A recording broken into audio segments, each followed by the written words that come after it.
So welcome everyone to our virtual Sunday school lesson for this week. We're so glad that you're here.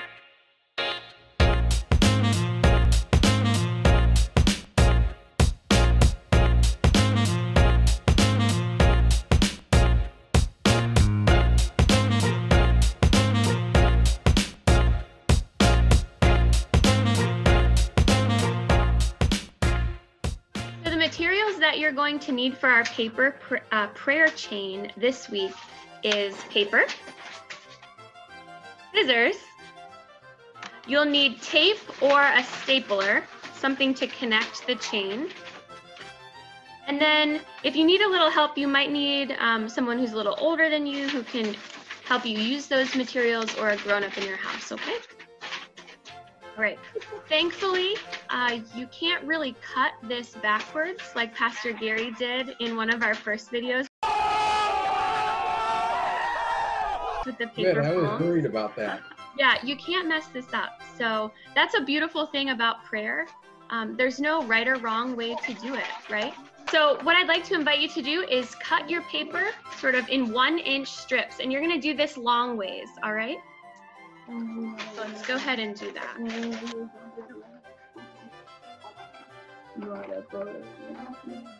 They don't have to be straight lines. In the end, these strips of paper are going to become circles, and that's the only thing we're trying to achieve here. No, it has to be.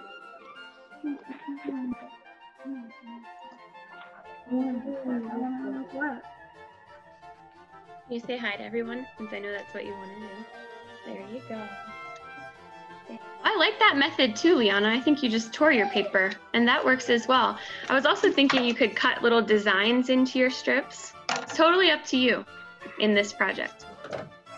Maybe I didn't mention this, but as part of the prayer chain, you're going to want something to write with. And on each of our strips of paper, we are going to draw a picture or write the name or the prayer that we have in mind for people who we would like to keep connected in the love of Jesus this week. Okay? You can take some time to do that. And this is something too that as you think of people or as you have ideas for your prayers, you can keep some strips of paper nearby, and when the people come to mind, then you can write them down on your strip of paper and add them to your paper prayer chain.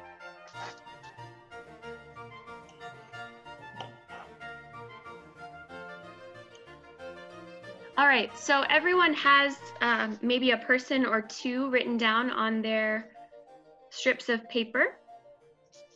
I'm gonna take the name that's on my paper and fold it inside to make a link, just like this. Okay? That helps me sort of visualize this person being enfolded in prayer, almost like a big hug from God, okay? So then I'm going to take whatever I'm using to connect my links. Rachel, I love that stapler. That's awesome.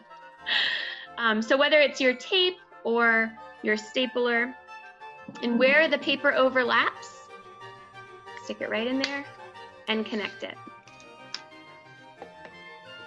So I have my first link to my paper prayer chain.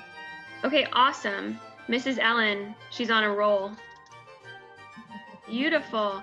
And then you just keep doing the same process, taking the person who you have in prayer, folding them up here to make a link, and connecting it again.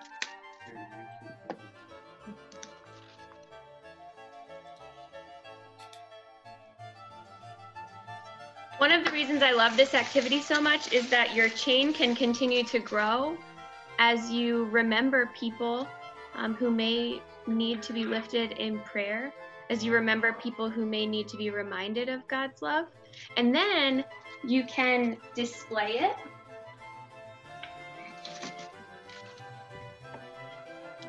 Awesome. So let's see everybody's prayer chains that you've made so far. Awesome. So I'd like to encourage you all to continue adding to your prayer chains as you think about people in the world who you know and who you don't know. Maybe some pharmacists and doctors and nurses who are keeping people healthy. Maybe your parents who are making sure that you are well fed and taken care of. Your teachers who are working hard to continue your education. So many people are helping show God's love in our world today. Well, thank you all for joining us for this week's virtual Sunday school lesson. We hope you've had fun. Thanks for coming, everybody. Thank you. We'll see you soon. Bye.